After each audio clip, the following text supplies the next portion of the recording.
Welcome to What the Fantasy. This is episode 28, and I am Brandon Hay at HayB3. I have another special guest with me today, Brandon Blanco from IDP Guys. We work together there. You can find him on Twitter at MBF underscore CLO. So, Brandon, thanks for joining me. Thank you for having me, bro. My second official podcast guest in the fantasy community. So just trying to keep it going. Oh, yeah, nice. So, yeah, before we start, just tell us like what all you're working on and, where everyone can find you. I mean, as of right now, I'm going through it's not even a little writer's block. It is my birthday week. So I'm kind of just relaxing right now because I'm leaving Orlando on Friday. But yeah, I do most of my writing on idpguys.org. And then I also contribute for Fansided on NFL Spin Zone and also Sir Charles in Charge, where I do my basketball writing.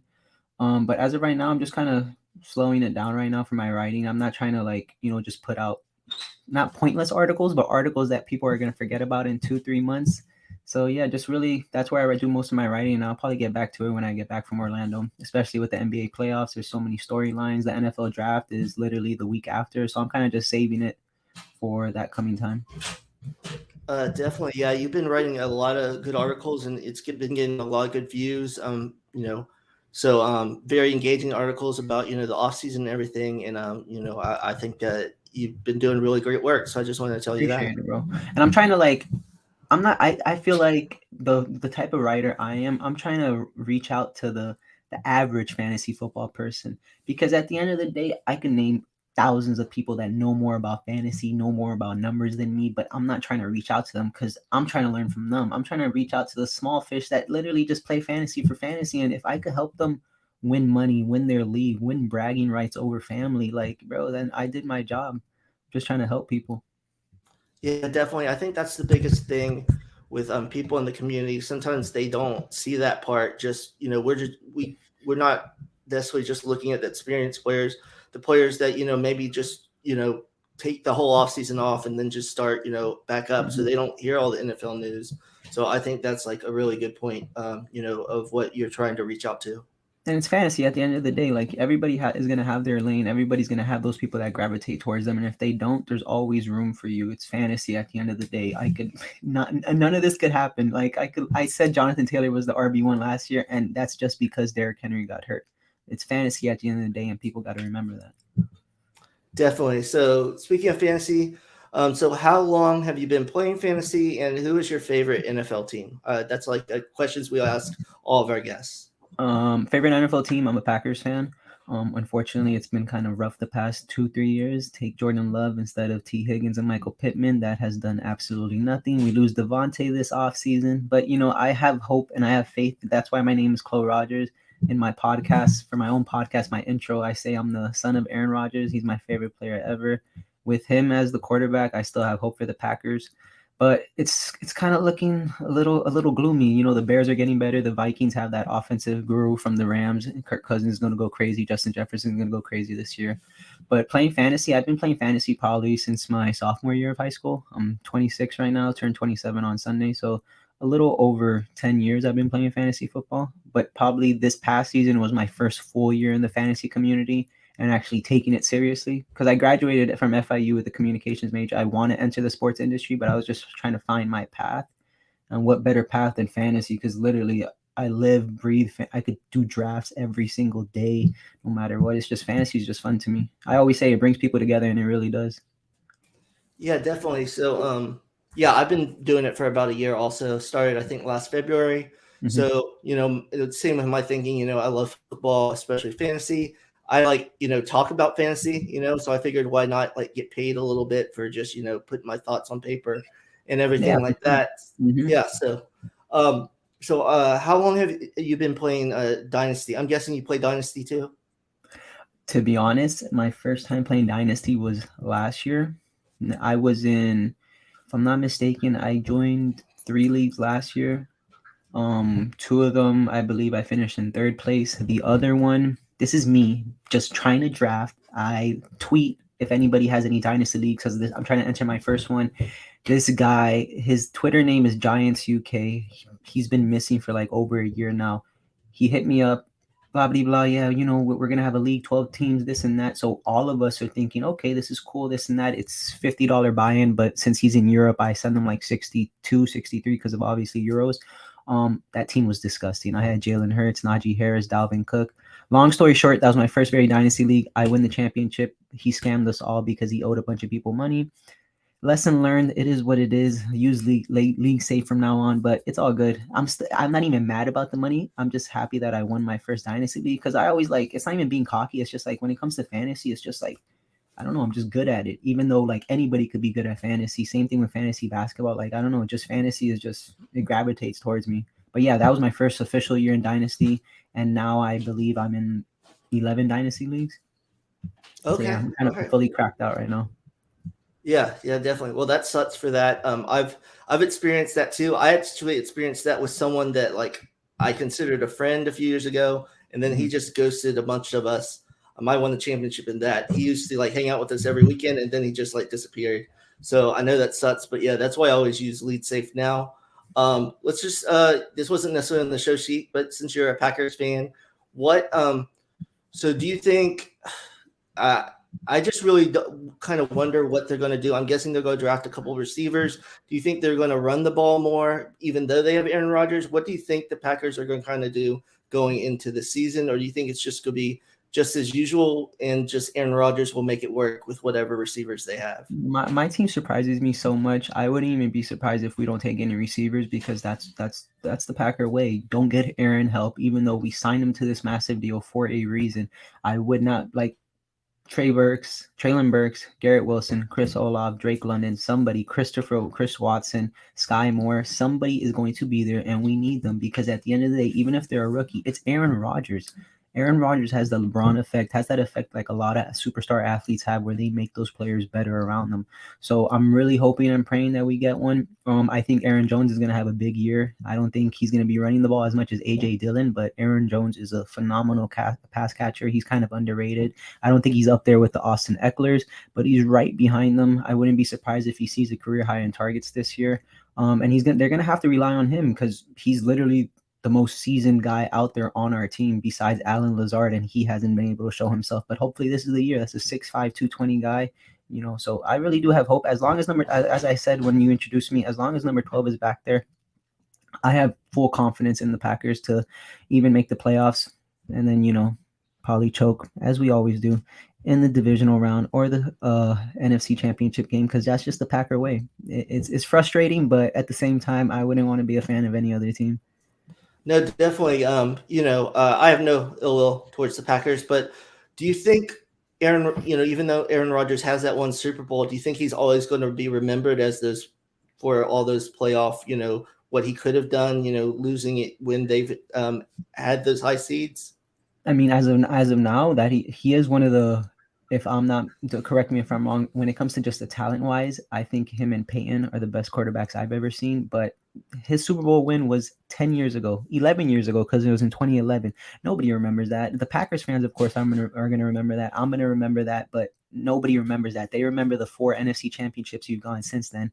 You lost to Seattle, you lost to Atlanta, you lost to San Fran, and I'm forgetting that other team, but it's just L after L, and you're going great in the regular season. You just won back-to-back MVPs to lose to again in the divisional round or in the NFC Championship game to San Fran, to Jimmy G, when Aaron Rodgers, on your worst day, you're better than Jimmy G, but yet somehow the San Francisco 49ers continue to beat you. And correct me if I'm wrong, I don't even think they scored an offensive touchdown this past season, and they still beat us. So it's just like, at this point, I don't go in with any expectations. After when Raheem Mostert destroyed us in the NFC Championship game, I stopped having expectations for the Packers.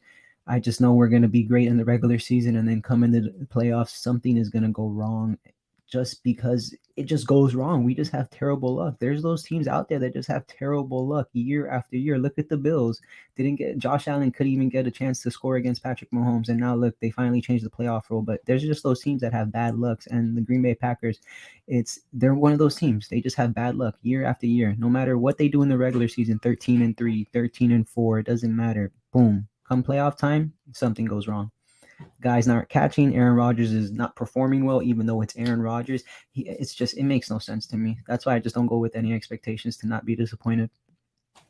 Yeah, definitely. It'll be interesting what they do. I'm going to the draft, and I mean, I saw that they signed Sammy Watkins, so he'll be good for like 2 games early in the season before he Week gets one, hurt. 38 Or point yeah, performance, and then he's gone. yeah, yeah. Like I think a couple years ago, when he played the Jazz that first week, he had 3 touchdowns. He only scored Mhm. like one more touchdown the rest of the season. So yeah, Sammy Watkins, he's. I thought he was going to be really good coming into the NFL, and he's shown flashes, but he can't stay healthy or for Can't whatever stay reason. healthy. Clemson Yeah, produces straight studs out there. Martavis Bryant, all these yeah, boys, and it's just they just couldn't pan out. Sucks. yeah. So we'll see with that. I would love one of those rookies to get paired with Aaron Rodgers. So we'll see if they finally butt the trend and get start drafting a receiver or something. So that will be interesting. So now we'll talk about one of the teams in the division, the Chicago Bears. I Before last year, I'm a big Justin Fields fan, even though he went to Ohio State. And I'm a Michigan fan. I think he's really good, and I just worry that they're not giving him very much help as of now. I'm a big Darnell Mooney fan, and I think he can. I put in the show sheet. I think he and Fields could be kind of like Tyler Lockett and Russell Wilson. They have that same type of chemistry, and Fields kind of throws those deep kind of rainbow throws. But they lost A Rob, which he was kind of checked out last year. They only brought in Byron Pringle and Equanimous St. Brown. So, what are your thoughts on Fields and the Bears? With them not really having brought in too many weapons to help him so far. I mean, the one thing with me when it comes to sports, I'm never going to be biased. I know I'm a Packers fan, but I'm going to speak highly of the Bears. I just traded Kyler Murray for Justin Fields and a 2023 first, I believe, 2 days ago. Then I proceeded to trade Mike Williams for Darnell Mooney because I needed that stack. And I also already drafted Cole Kmet. This was all done in my home dynasty league. We finally started a dynasty league. But yeah, Cole Kmet and Darnell Mooney, they're going to the moon this season. Darnell Mooney has gone from 61 receptions to 81 receptions to 98 targets to 140 targets, which ranked him number 11th. I believe he was number 11th in target share. He had more targets than people of Jamar Chase, even though Jamar Chase doesn't need that many targets to go crazy. He had more targets than DK Metcalf. He had more targets than Jalen Waddle, than Travis Kelce. Darnell Mooney, the proof is there, and it's like the writing is there. If they don't go a receiver in the draft, even if they go a receiver in the draft, that's going to be a big body guy like a Pickens, like a Watson. Darnell Mooney is kind of he's a smaller receiver at 5'10", 5'11".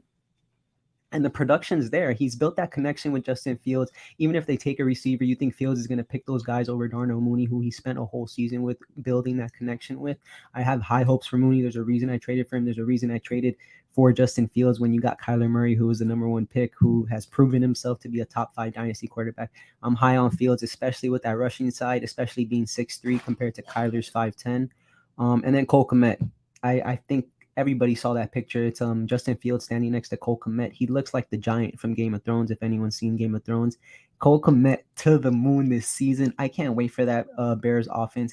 Even if it's, even if they're losing games, even if they're playing from behind, if they're playing from behind, that's not a bad thing because Darnell Mooney's going to see those targets. Cole Kmet's going to see those targets. And like you said, with the Brian Pringles and the St. Brown's brother, there's nobody else on that roster.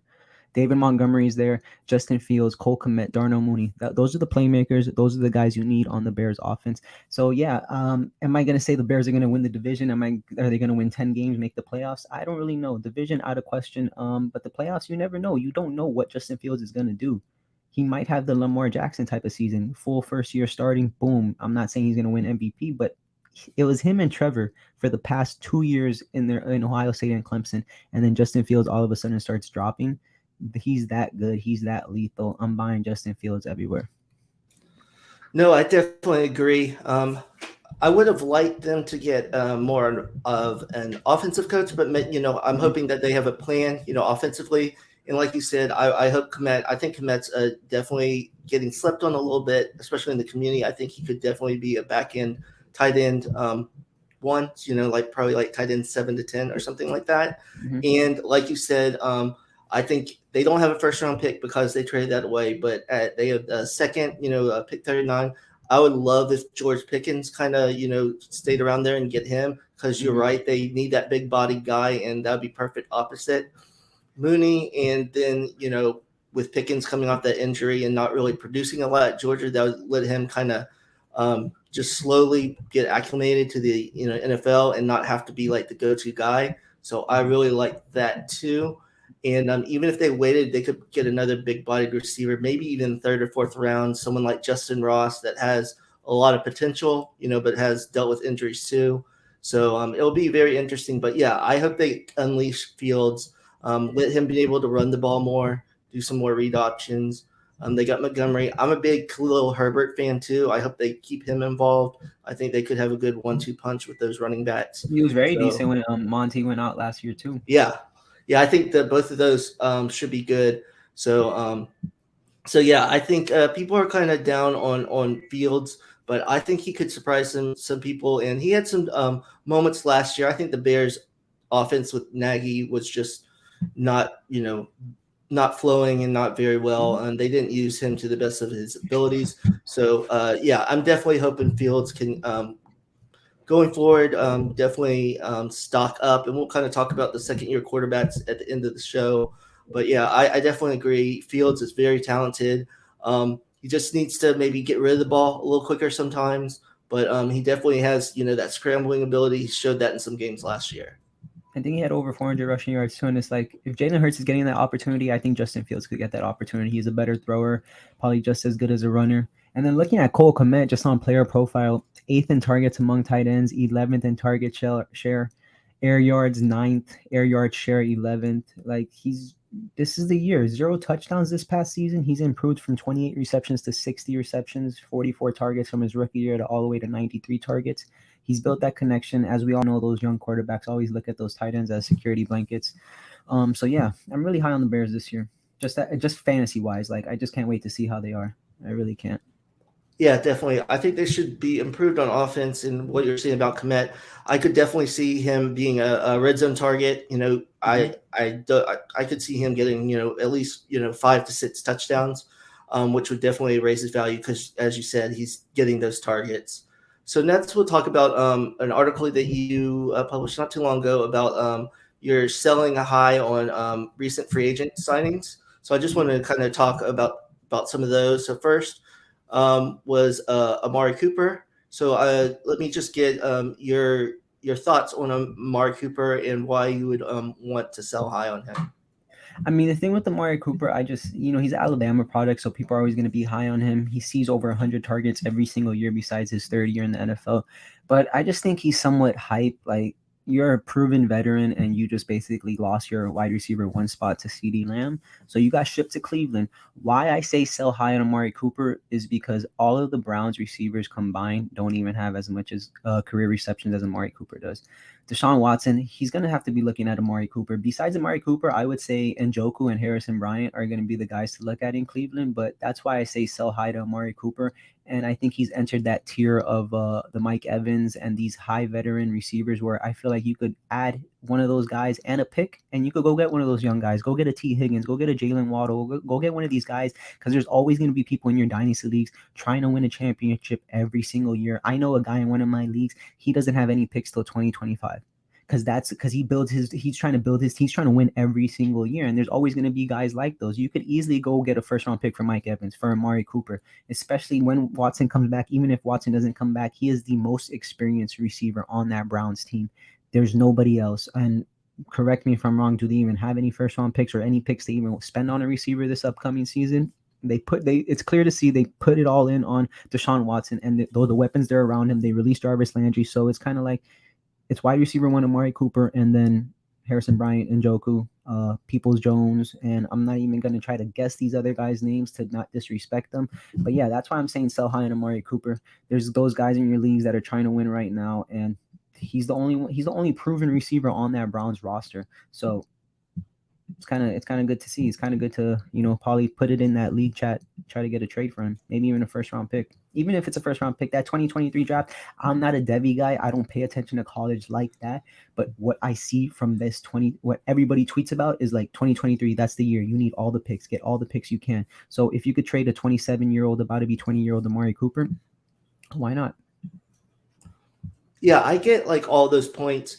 Out of these three, this is the one I probably wouldn't sell necessarily because I'm very high on Amari Cooper, mainly Mhm. because they got Deshaun Watson, and we've seen what Deshaun Watson did with DeAndre Hopkins. I'm not saying Cooper is DeAndre Hopkins, but Yeah, he for sure. could force feed him, and I just think I actually moved Amari Cooper up pretty high just because of the Deshaun Watson trade. And it doesn't look like Watson will like miss like a full season or anything. I mean, at least from what I'm hearing, it's probably going to be a few games. Yeah, But like I just, he's probably gonna get. But as you can see, like the NFL really doesn't care about what these players do to like women and stuff. Like he might get suspended 4 games, maybe 5 yeah, games. You get me? I was thinking 4 games, and I just, so I might eventually sell Mark Cooper, but I'd probably keep him for this year and Mhm. say like he has like this giant year with Deshaun, and you could probably Yeah. even get more. But for right Mhm. now, I'm keeping him because I think he's still got 2 to 3, could be elite years with Deshaun Watson, and being that he's the only wide receiver.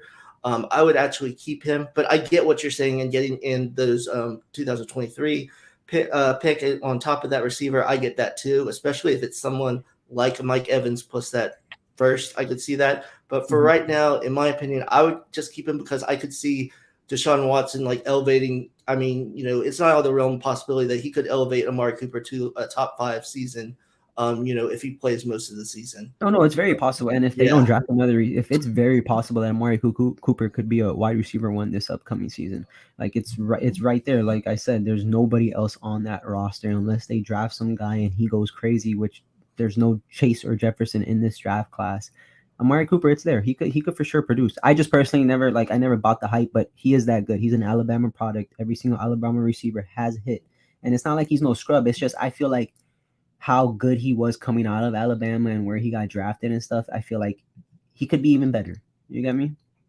No, I agree. I agree. I guess I'm just saying. I'm just thinking maybe I'll just from what Watson did with DeAndre Hopkins because Mm-hmm. they had Will Fuller when he wasn't hurt, but it was kind of like the one wide receiver. And even though I don't think he's as good as DeAndre Hopkins, I think that could be a big have a big season. But let's move on to the next one, which I totally agree on. A-Rob going to the Rams. People are already hyping him up because he's going to that Rams system and everything. So before he I think A-Rob still has something in the tank, but we don't know. Like we don't really know how he's going to fit in, and on that team and everything. So yeah, I would before he even plays it down for the Rams, I would get whatever I could for A-Rob. So just kind of expand on what you think about A-Rob. I think the Rams are probably going to be the team to have 2 receivers finish as wide receiver ones. My hot take a while ago: T. Higgins, Jamar Chase, both top 5 receivers. We'll see how that happens. It is the year of the Tiger, so I'm just going to throw that out there. But yeah, Allen Robinson, this is the best quarterback he's played with since probably since he was a little kid playing the Optimus football. He's played with Blake Bortles, he's played with Nick Foles, both have wide receiver ones those years, and now he's playing with Matthew Stafford, one of the most underrated quarterbacks since he's came into the NFL. He's playing in a system where Robert Woods, before he tore his ACL, was wide receiver 12, I believe. So I personally think Robinson's better than Woods as a receiver. So if Robert Woods could do that, I firmly believe that Allen Robinson could do that, especially when you got Mr. Little Cooper Cup over there taking all the attention. And at the end of the day, Sean McVay is still the head coach. I trust him fully when it comes to running an offense, designing these type of plays to get his guys open. And like I said, I'm going to change after the 195 target year Cooper Cup had. There's going to be so much eyes on him that for sure. Allen Robinson, I just personally like I said, you can sell this, especially on being on this type of offense in the Rams. There's someone out there in your league that will literally ship you so much for Allen Robinson. He's 28 years old. He probably has like a good 2-3 years.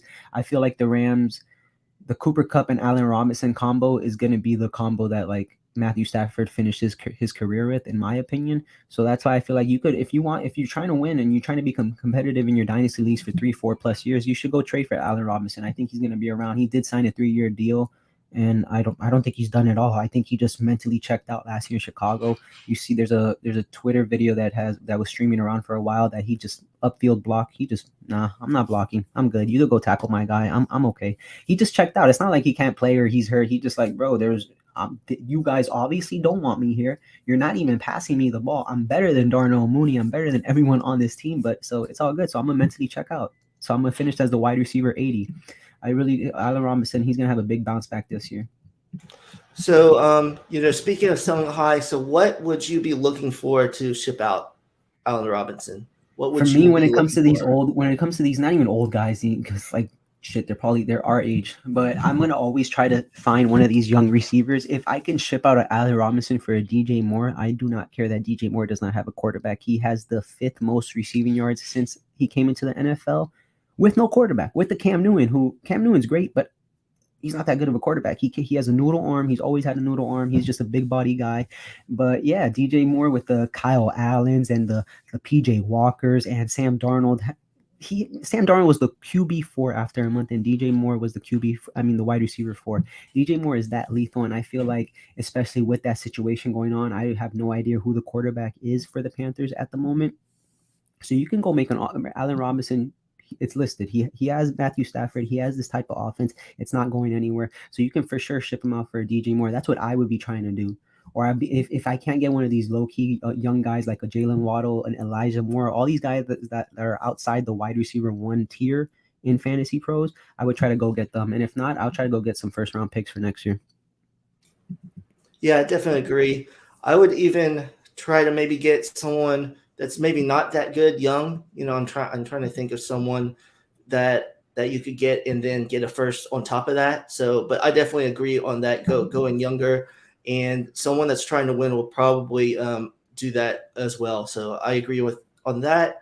And then the last one in the article was Juju. With the Chiefs now, especially since they traded Tyreek. I know everyone thinks Juju's going to have like 130 targets and everything. So kind of talk about what you would be looking for with Juju and what kind of season you think Juju will have. I was high on Juju after he had that year with Antonio Brown. I'm still high on Juju. He's only 25.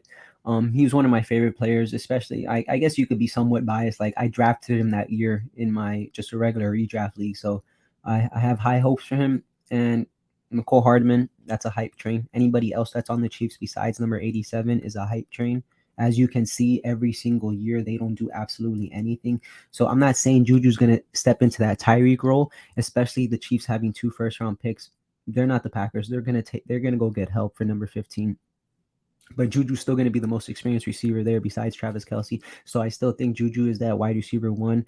A top 12 finish is kind of iffy because, like, at the end of the day, Travis Kelce is going to see the most work there. And then obviously Andy Reid just designs those offenses that random guys are going to just be spazzing every single week.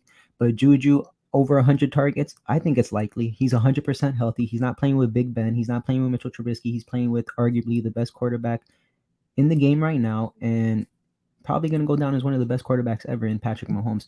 So that's why I'm saying sell Juju, because in that type of offense, in the Patrick Mahomes offense, you could get so much for it. It's literally the Kansas City Chiefs offense. They've been the NFL standard for the past 3-4 years.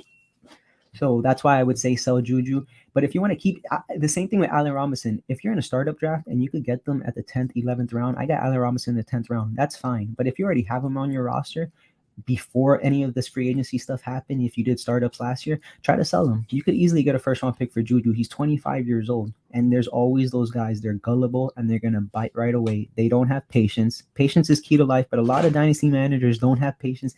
And they're like, oh my God, Juju's on Kansas City, blah, blah, blah, blah. They're going to go get that guy, go get a first round pick right now. And then next week when the Chiefs draft 2 wide receivers, you're just smiling because that's it. You got rid of it. You dodged the bullet. Would you say that you would try to get similar value for A-Rob as in Juju, or do you think you could get more for Juju since he's younger? It's kind of hard because it's that's a tough one because Juju is 25, Robinson's 28, but I would say Robinson's going to get more of a workload because I think it's a given. I think it's 100. It's not even nothing's 100% given, but I truly believe like the Chiefs are going to take a receiver. If it's not one receiver, they're going to take 2 receivers in the first round, more so just one receiver. And like I said, Juju's still going to be the more experienced receiver, but you're just going to have to lower your expectations a bit. It's not going to be no 120, 130 targets. I still think Juju's going to be eating, but Robinson in that offense, it's him and Cooper Kupp, that's it. Van Jefferson gets no type of love. Tyler Higbee, he has those weeks here and there. I would say I would give Robinson the slight edge in a little more value you could get just because of that high-powered offense and you're not knowing what the Chiefs are going to do as opposed to the Rams who have no first-round pick till about 2045. So it's like, yeah, Robinson, I would say he has more value. No, I agree. And yeah, I agree with a lot of that with Juju because too, I think he only signed a 1-year deal. So who knows, if he has a big year, he might not be on Kansas City and then you don't know what the situation is. So try to get as much as you can for him then. So now I want to talk about a couple running backs that I feel like there's kind of mixed feelings, about that. So Chase Edmonds and Elijah Mitchell. First, Chase Edmonds. I really like Chase Edmonds, and I didn't really understand why Arizona never used him more. I think, you need another running back probably with him because of his size, but I think he can carry the load more than Arizona ever gave him. So how do you feel about him with Miami? I believe you read an article kind of talking about this too. Yeah, I did. I wrote an article, I believe, 3 sleepers to finish as an RB1. It might sound kind of wild, but Chase Edmonds was one of these guys I had in there. Speaking of Raheem Mostert, just to dwindle away from Chase Edmonds, Raheem Mostert, these are what the notes I wrote. He entered the league in 2015. That same year, he was on 3 different teams. The year after, he was on 2 different teams. Since then, he's been on San Fran since 2017. He's played only 55% of the games. He has started only 9 games. Chase Edmonds started 11 games last year. Raheem Mostert, I love him. He can't stay healthy. You can't, if you're not on the field, why do I need you on my team? So Raheem Mostert, I feel like he's just there because, he's super fast. He's fast as hell, and he's going to change that pace. But besides him, it's the Chase Edmonds show and the Myles Gaskin show. They're both twins. They literally kind of play similar, but Chase Edmonds, he's only 26 years old. I feel like they signed him for a reason to that contract, and Raheem Mostert's just insurance. But I'm not scared. I'm not worried about Raheem Mostert or Myles Gaskins taking anything away from Chase Edmonds. Mike McDaniel's trying to bring that San Fran offense over to South Florida, and I like it. I think Edmonds, that's just me being spicy and having a hot take being an RB1, but I think he could for sure be a top 20 running back, especially in this type of system. McDaniel's going to make it easy for Tua to get it to his playmakers. Edmonds is one of those playmakers. But yeah, I'm not scared of Mostert taking any type of, the man can't stay healthy, so I'm not worried about it. I really do like Edmonds this season. Yeah, especially when you're finding him too in dynasty leagues. You're finding him in the 15th, 16th round. Yeah, definitely. I've always liked Chase Edmonds as a player. I like that Miami spot.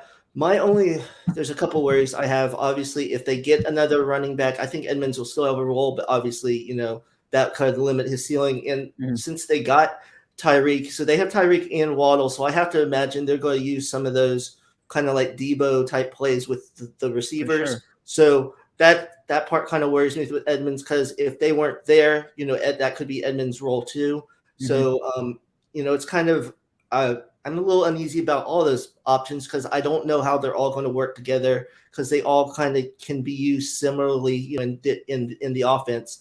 So that's my really only main worry about Edmonds is just how many touches he will get with so many, fast electric players on that offense to feed the ball. I think he'll probably be like a flex at best, and then he could literally, if he goes crazy at the running back position and he gets touchdowns and he gets a ton of like those PPR catches they're gonna come into handy. He had, I believe, over 50 targets this year. The year before that, 67 targets. So he's shown that he can catch out the backfield, and he will catch out the backfield. Tua is not no Justin Herbert. They're gonna make it as easy as possible for Tua to get that ball off and have Edmonds, Waddle, and Tyreek take it to the house, do something, and take a 5-yard dump off for 45 yards. You get me? No, I definitely agree. Yeah, I just think that might limit Edmonds' ceiling a little bit just with how they use all those weapons. And obviously, depending on, if they get a running back in the draft. But and that's Elijah Mitchell. I think my only worry with Elijah Mitchell for the 49ers, it's been shown if any of those San Francisco running backs under Shanahan get hurt at all, and then the Nets player does well, he kind of just switches to that Nets back. So that's my only really worry about Elijah Mitchell. Maybe Elijah Mitchell's different. He finally found the guy he really likes, but I would imagine Trey Sermon's going to see at least a little more time. So at some point. But what's your kind of thoughts on Elijah Mitchell and how he might share that backfield in San Francisco? I think Elijah Mitchell, it's like you said, I think he found his guy. I think Elijah Mitchell is the truth. He played in only 12 games because he was dealing with injury, which usually always happens with San Fran running backs because they run the ball so damn much. 12 games played, and he was 8th in rush yards, right in front of King Henry. It shows you how good King Henry is because he played in 8 games and he was right behind Elijah Mitchell. But yeah, Elijah Mitchell, 12 games played, 8th in rush yards. He was tied second for most 100-yard rush yard games. He's great. He had a couple. I believe he had like 3 or 4 20-point games. He just, as you're running the ball that much, you're going to be getting banged up, and injuries happen, especially when it comes to running backs. A 350-pound offensive lineman lands on your ankle and you're out for a month. That's just how it is playing the game. But I really do, like you said, he found his guy. Shanahan's going to continue to run the ball this upcoming season. Trey Sermon, I feel he'll get some touches, but there's a reason Mitchell took his spot and Trey Sermon was a rookie. So like how good Trey Sermon could be good, but obviously Mitchell is the better running back. But it's like you said, he found his guy, and I'm high on Mitchell. I found him in the 7th round in my latest dynasty draft. And in redraft leagues, I'll for sure keep drafting him because one thing I've learned with dynasty and just from the community, running backs, they just come and go. And especially in redraft leagues, I try to go running back, and then go receivers. It's usually worked for me, but I think this upcoming redraft season, I'm going to do different strategies, and I'm going to go running back and then not take a second running back until it's the Mitchells and the Fournettes and the James Connors.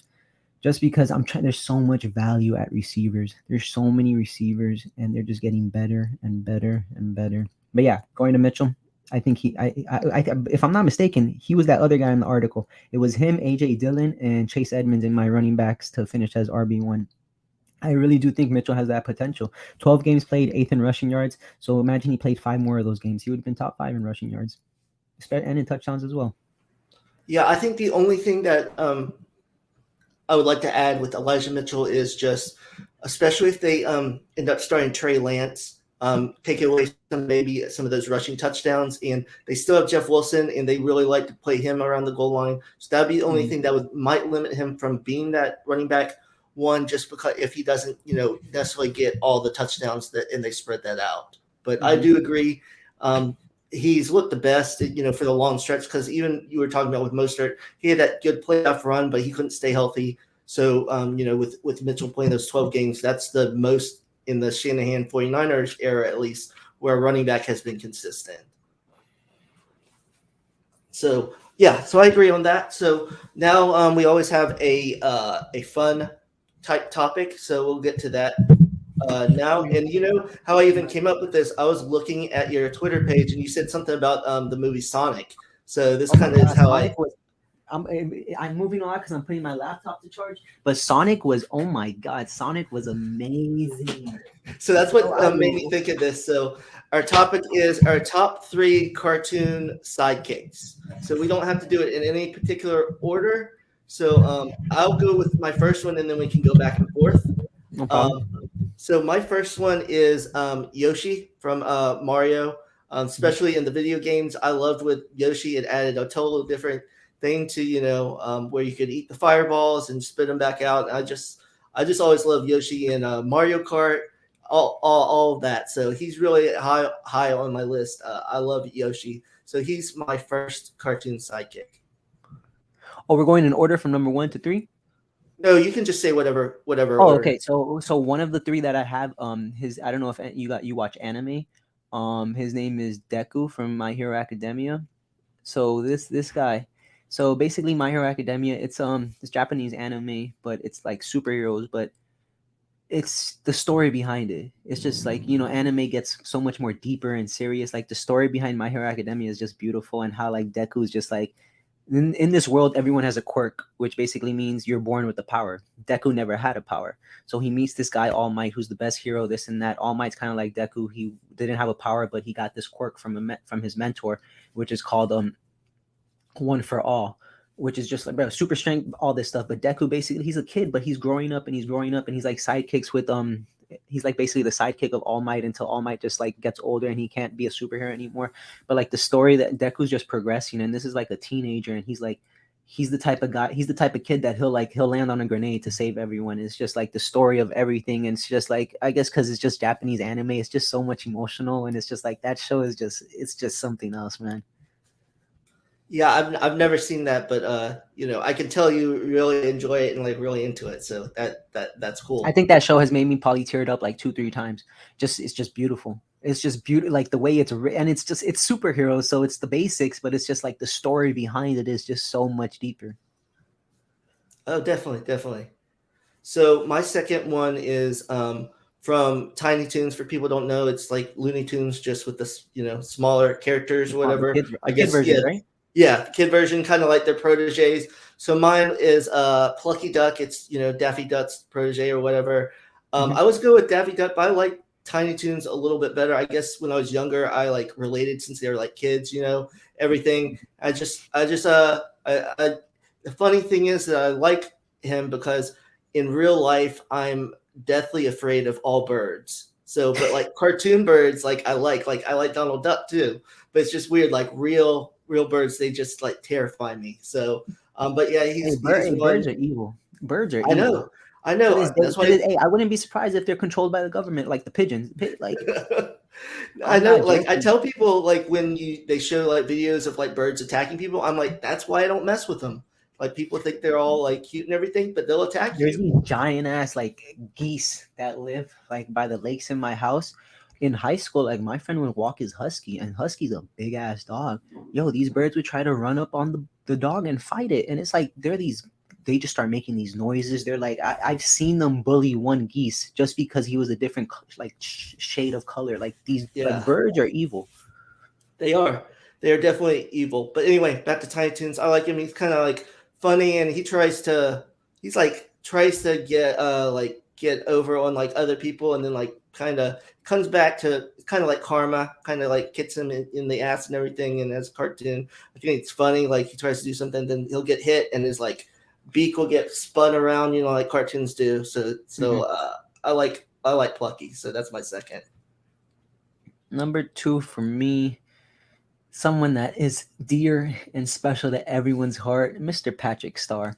You can't get Patrick Star with SpongeBob. He is the most dumbest person that's ever been created in cartoons, but he's also the bestest best friend you can ask for. He's always there for SpongeBob, and it's like SpongeBob is very smart because it's like they put on these like adult jokes that you don't get until you get older, and you see it on Twitter. And it's like Patrick's a good person. He's just an idiot, but he's always there for SpongeBob. He's always helping SpongeBob out. He's always trying to like just be there for SpongeBob, but it's just he's so dumb that he does it in these ways that it's like, bro, what are you doing? But at the end of the day, he means good. And I love Patrick. SpongeBob's timeless. To this day, you can watch it. To this day, you can watch it and laugh. I think every day someone out there is making a SpongeBob reference and a joke because that show is just timeless. It's been out since '99 and it's still going on.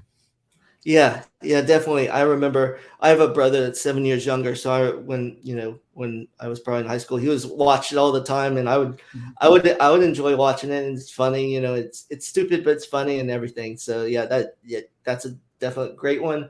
I'm actually going to go different from what I put on the show sheet. I'm going to go Brian Griffin from Family Guy because I love drinking, I love dogs. So I've always thought like it'd be so cool if you could like if your dog could talk to you and go out drinking with you. I think like they have storylines around Brian and Peter. So and I personally love Family Guy. My wife hates the show, so when I watch it, she like usually leaves and goes to the other room. But yeah, I love Family Guy and so Brian Griffin there for me. No, I love Family Guy for sure. I'm a Family Guy over South Park, over American Dad, all that stuff. If Oh my yeah. dog could talk to me, I don't think I would have any friends. If my dog could talk to yo, that's it. You and I, let's go. Where are we going? We can do whatever we want together, bro. But my third and final sidekick, to this day, I still play this game, and it's Pikachu. I still play Pokemon to this day. When the next generation comes out, Team Fuecoco, if you know that, then you know that. Like Pikachu is the best. The man, this little rat creature is so powerful. He's taken down a Dragonite before. He's been there for Ash. He's watched Ash die in the movies, come back for life. Ash tried to evolve him to a Raichu to beat this Lieutenant Surge's Raichu. Pikachu smacked it out of his hand, and this is from like one of the first episodes. Smacked it out of his hand. I'm good. I'm Pikachu. I don't need to become a Raichu. I am that lethal. And to this day, Pikachu is still that lethal. You could go up to level 100 in Pokemon. I'm pretty sure Pikachu's like level 1,000. This man is timeless. He's been there with Ash since the very first episode, and he has not gone away. He helped Ash when all the Sparrow were attacking him back in the very first Pokemon episode. Pikachu's what you want in a best friend. Like, and in a sidekick and a best friend and someone who's always going to be there for you, there's no better sidekick than Pikachu from Pokemon. I like it. So those are our three cartoon sidekicks, and now we'll go to what we're going to talk in the show with. Just talking about the rookie quarterbacks from last year, their second-year quarterbacks this year.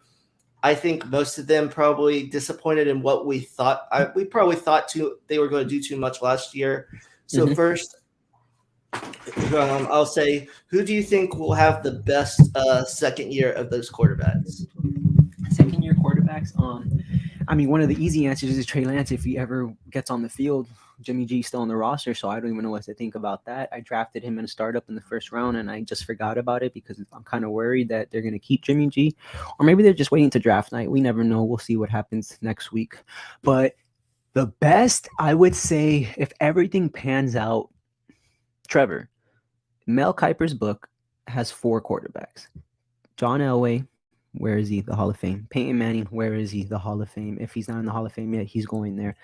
Andrew Luck, on everything I love. Andrew Luck was supposed to be a great. He was. Colts didn't protect him. Let me take care of my mental health. Let's go back to the farm instead of catching CTE and not being able to see my kids grow up and my grandkids grow up. So at the end of the day, he did it for himself, and that's what you got to do. But Andrew Luck, he was going to smack. The 4th guy on that book is the luscious blonde hair boy wonder Trevor Lawrence. He played with Urban Meyer. I'm a Gators fan. Thank you for those championships, but you don't know how to coach in the NFL because you're just trash in the NFL. It's simple to see. You kick the kicker. Everything that happened this past season, it wasn't Trevor's fault. Trevor is Trevor, bro. He came in freshman year in Clemson and beat Alabama. He was a number 1 pick, projected number 1 pick since then. He could have gone out when he was 19, when he was 20, and he would have been the number 1 overall pick. And now he has a guy named Doug Peterson who made Nick Foles look crazy. And I don't think Doug Peterson is a bad coach. He's getting his running back and Travis Etienne back. Christian Kirk is no scrub. He's not no top tier 4 years at 78 mil type guy, but he's not no scrub. And like I said, Trevor's a great quarterback, and he's going to show it this year. If it's not Trevor, it's Justin Fields. If Trey Lance actually is named the starting quarterback, then everything I'm saying might go out the window. But as of right now, give me Trevor Lawrence, get me the Jacksonville Jaguars to win that division. I know their odds are probably nice, so why not just take a chance, with the best odds at the Jaguars. That team is going to, if that team pans out and they stay healthy, I wouldn't be surprised if Trevor's a QB1 and Travis Etienne is a RB1 in fantasy. Oh man, you're teasing me with that because I don't know if you know this, but I live in Jacksonville. Bro, that it's the fact I've seen we've seen so much bad things. We can't be hopeful anymore because we were hopeful last year, and it kind of what I my co-host and I always talk about on my own podcast. If you beat Alabama in college, you're gonna be great. Cam Newton beat him in college. He was a great quarterback. He was you get me. He was one of the best rushing quarterbacks ever. Deshaun Watson. Now, Trevor Lawrence, come on, man. Trevor Lawrence is supposed to be that guy. He was set up for failure. Where people are giving Peyton stuff when he threw 33 interceptions his rookie season or 28 or something like that. He's gonna prove a lot of people wrong this year. I feel like people are too quick to give up on people. Same thing with basketball. A perfect example. After Jason Tatum's second year, people were calling him a bust this, a bust that. And bro, this boy's not nasty. And now look. People are saying he's a top 10 player in the NBA. Everyone thinks I don't know if you watch basketball like that. Donovan Mitchell, his rookie season, dropped 20 points a game, went to the playoffs, eliminated Russell Westbrook and Paul George and the Thunder. And people think, oh my God, so now these rookies have to come in and do this, do that. It's the same thing with Patrick Mahomes. Oh my God, these quarterbacks are starting their first year. They need to throw for 5,050 touchdowns. If not, they're a bust. No, everybody is different. Everybody takes time to progress. Look at Tatum now. When Trevor Lawrence goes crazy this upcoming season, I can't wait for everyone that literally talked crap about him. Oh my God, Trevor's top 5, this and that. It's going to happen. It's going to happen. I hope so. I think they need more wide receivers. I think if I had to go, who's going to have the best second year, I'll go first Fields, second. It's kind of like you said, if Lance gets to start, and then And then the next one is, who do you think will have the best overall career? I'm gonna go with Trevor with the best overall career. I think it's gonna be better this coming year. I just don't think it's necessarily gonna be as high as he can be. I think if they can get everything right, I think Trevor can have that high ceiling because he's way more mobile than people think he is. You saw in that playoff game a couple years ago against Ohio State when he ran for like that 50-yard touchdown. He has the wheels and he can throw. And, it seems like he's a hard worker. He's in everything. And he seems like a smart guy. So I think he's going to have the best career overall. Who do you think of these the 5 quarterbacks that win the first round is going to have the best overall career? Going back to the better second season, I think a sleeper is Davis Mills. I think we just like all write him off, but he had a decent year, and if they get like a Brees Hall to like ease the load off him, he could have a really good second year. But overall career, I've been talking about him for 5 minutes straight. I can't stop. Trevor Lawrence. Like, if it's not Justin Fields, it's Trevor Lawrence. I'm not including Trey Lance in any of this. Like I said, he just hasn't gotten that starting job. Maybe there's something they don't like about him. Maybe he isn't that good, and maybe it was just a hype. Just all the hype got to it. You never know. But yeah, Trevor, he was set up for failure. You can't really do anything when you can't even pick your coach. And it's like, bro, I'm not good. I'm going to get taken over here. And look, he just kicked the kicker. This is my NFL head coach kicking kickers. But yeah, give me Trevor Lawrence like all day, every day. Give me Trevor. And if it's not Trevor, it's Justin Fields. One of those two. Yeah, and then the last one is, who do you think is going to be best overall for fantasy? I think that might be Trey Lance just because if he can start because of his running ability in that offense that Shanahan runs, a perfect match. Whereas I think Fields and Trevor are going to be better like NFL quarterbacks, but for fantasy wise with his running, I would say Trey Lance would be my guess for that if he can start. Like you said, I don't know what's going on with Jimmy G.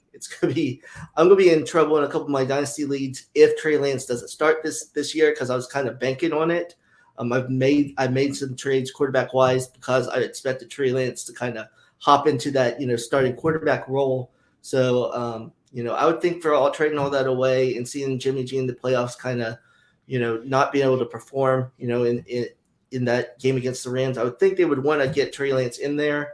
But who knows what they do with Jimmy G? That's why I feel like they're just holding Jimmy G to like maybe like get one of these teams to bite, and maybe they get like a first round pick for Jimmy because it's like you saw him in the Super Bowl, overthrew Emmanuel Sanders. You guys don't have a ring because of Jimmy G, not because of Patrick Mahomes, because of Jimmy Garoppolo folding.